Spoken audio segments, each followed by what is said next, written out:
Hi there, folks. Good evening to everybody, and welcome to the holding cell. And big welcome to all you homies in your homes. I know it's such a strange and sad and surreal time, but hopefully everybody is in reasonably good cheer this evening. Um, what I'm going to do is read just a little bit of one of my short stories called Arab States, Mind and Narrative. And this story really is about a midlife crisis.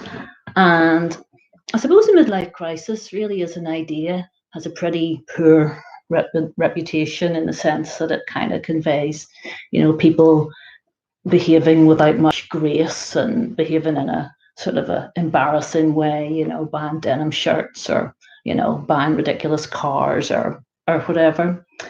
But what I was trying to have a little bit of a look at here was midlife crisis in a different kind of a way. I remember once hearing somebody, I think it was Viv Albertine, talking about the midlife crisis and putting a more positive spin on it in the sense that it was a time whenever people were really trying to reclaim, possibly when in their lives they felt most vital and they felt most authentically themselves. And so that's what I was looking at here. And what we've got is a character called Paula, who basically sitting watching the TV one evening, and she sees come on the TV somebody that she used to be at university with, and it reminds her of a time whenever she was more sort of politically engaged, maybe more radical than she has become over the years. So what I was also thinking of this story was, and don't worry, I'm actually going to read it eventually. I'm not just going to spend my time talking about it here, but what I was also thinking about was something like Death in Venice, where the vehicle that transports you back to whenever you felt most alive and yourself and so on is another person. So this thing, Arab States, Mind and Narrative, is kind of a little bit like my version of Death in Venice. One time I did a reading and I said, this is my version of Death in Venice, but don't worry, it's just as good as Thomas Mann. And nobody laughed. And then I said, I was a joke, and still nobody laughed. So, you may well not be laughing either, but I can just imagine when I'm sitting here that possibly a couple of people are laughing. So, I'm going to read you a little bit of this.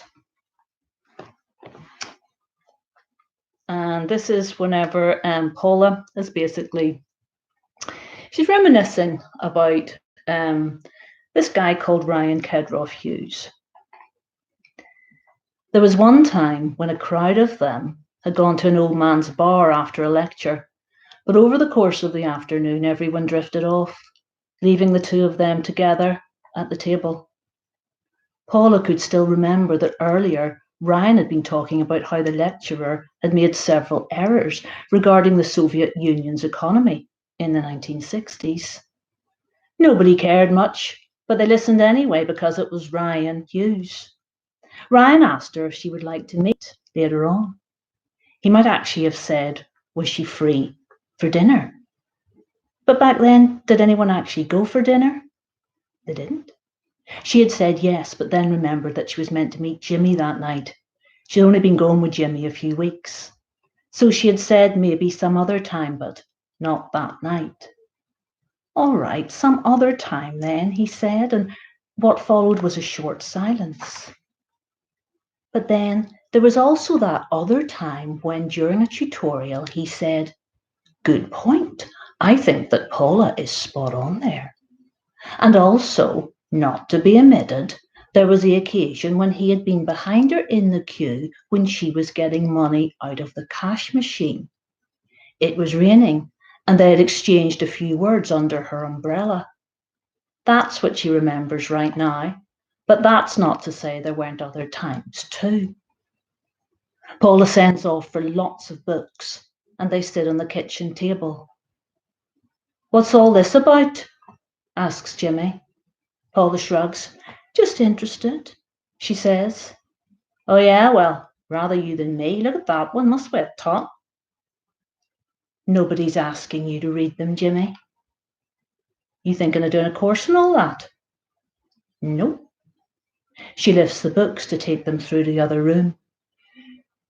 Maybe do a course on how to be slightly pleasant, Paula, he says. That on offer anywhere, do you know?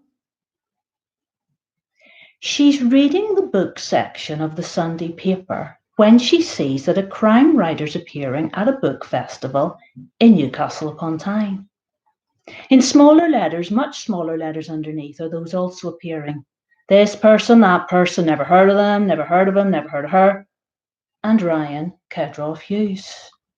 He would be talking about his forthcoming book, Arab States, Mind and Narrative.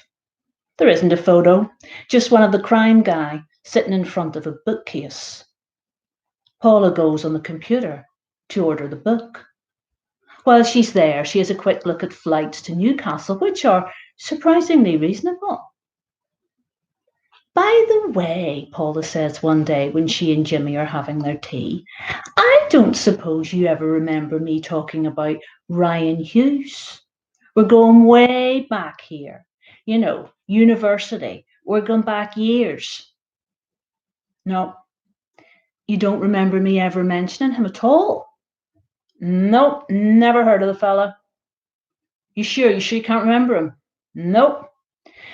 Well, he's not called that anymore anyway, says Paula. He's called Ryan Kedroff Hughes. Just thought you might remember him. He's on the TV nowadays. Politics shows. Oh, well, now you've told me that he's on the politics shows, I know exactly who you're talking about. You do? No. Hold on, he says. That fella. Yeah, I think I do actually know who you mean. Yeah? Yeah, he was always at Mick's Christmas parties. Mick was the only person from your course that was normal. Mick was dead on. That guy you're on about was always there, always in the kitchen, crapping on about something or other. You know, turn the music down so that I can talk because people really need to hear what I have to say. I think I might actually had a run-in with him once, sort of Lord Snooty type. Lord Snooty type of fella. Might not be the same person, says Paula. He wasn't like that at all. Ryan Hughes was actually incredibly left-wing. Well, this guy I'm thinking of was a bit of a dick, says Jimmy. Well, the guy I'm thinking of wasn't a dick, says Paula. Might not even be the same person. Did you know him well, the person you say wasn't a dick? No. Well, then he may well have been the dick that I'm talking about. He wasn't a dick, says Paula. Paula sits at the table, the brown cardboard package in front of her. Jimmy has gone out for a drink. His parting words were, he was a dick, by the way. With a little tug, the serrated strip gives easily, and Paula puts it to her face to sniff the new glue, the smell of cleverness. Hardback. Arab States, Mind and Narrative. The cover is a little austere, a blue which could be sea or sky. Ryan Kedroff Hughes is in a bold block typeface. On the back, there's a small picture of him, high contrast, black and white. It's reasonably flattering. Chapter 1 is preceded by 3 or 4 pages of maps.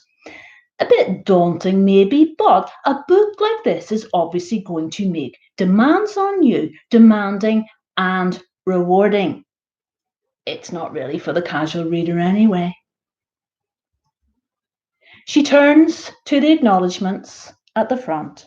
Yes, yes, yes, all the usual people are there. My editor, my colleague at here, my colleague at there, patience, forbearance, And then Sabina Kedroff. That must be his mother. That's okay. And then it's thanks to Fazia for the breakfasts. Fazia for the breakfasts? That seems a bit trivial. Paula thinks of a taut woman cooking a breakfast wearing only a man's white shirt, assembling a breakfast, no splats of fat on that white shirt. Still, breakfasts can be bought down any street. Fazia probably works somewhere he used to go to, for his breakfast. He's there with his laptop, making a few notes, answering a few emails. Fazia's an old lady who works in a Turkish cafe somewhere. So cool of Ryan Kedroff Hughes to acknowledge in his book an old worker who prepared his meals. Paula starts going to the cinema, mostly the one at the university. She sees a film set in Jerusalem about an Orthodox butcher who falls in love with another man. It doesn't end well, and Paula finds herself crying a little. The discussion afterwards, chaired by a lecturer in international studies, is on the theme of the multiple meanings of urban citizenship and identities. The woman next to Paula has a few comments to make on secular identity. After the final round of applause, Paula asks her if she's ever been to Jerusalem. No, the woman says, not in a long time. Although she has lived in Belfast for many years now, she did travel extensively when younger. She asked Paula if she has been to Jerusalem. No, says Paula, but I've a friend who spent time there. I see. Yeah, you may well have heard of him, my friend. Ryan Kedroff Hughes. He's on the TV sometimes. I'm terribly sick. Arab States, Mind and Narrative. I'm 2/3 of the way through it. Yes, Ryan Kedroff Hughes, says Paula. She checks the email one more time and thinks again that the tone's fine, but she still hovers over the send button. She is messaging to say that she will be attending the event on Friday in Newcastle upon Tyne. It's a generic work address rather than a personal one, but it was all she could find online. It's hard to know quite how to sign it off. She tried at first, your friend of yesteryear, Paula. But that sounded too twee and whimsical. So she changed it to Paula McRae, open brackets, Pearson, close brackets, Queen's University, Belfast, 88 to 91, which couldn't be faulted on fact.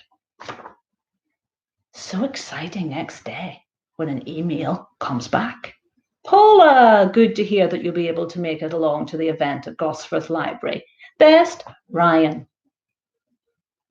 Under the message, there are links to 2 sites where the book is now available for purchase. It feels a little generic. No harm in making things a little less oblique at her end. She composes another one. Yes, coming over from Belfast, specially. Slightly more effusive, but then that, Paula thinks, is the point. No further email comes from Ryan Kedroff Hughes, but then he's probably on the road by now. And so the story continues. And all I'd like to say is thank you so much for listening to this. And thanks as well to the holding cell. Thanks so much to Roz and Simon for asking me to do this. And I hope that the rest of your weekend is an enjoyable and a pleasant one, as much as can be expected at this particular time. Thank you so much. Bye-bye.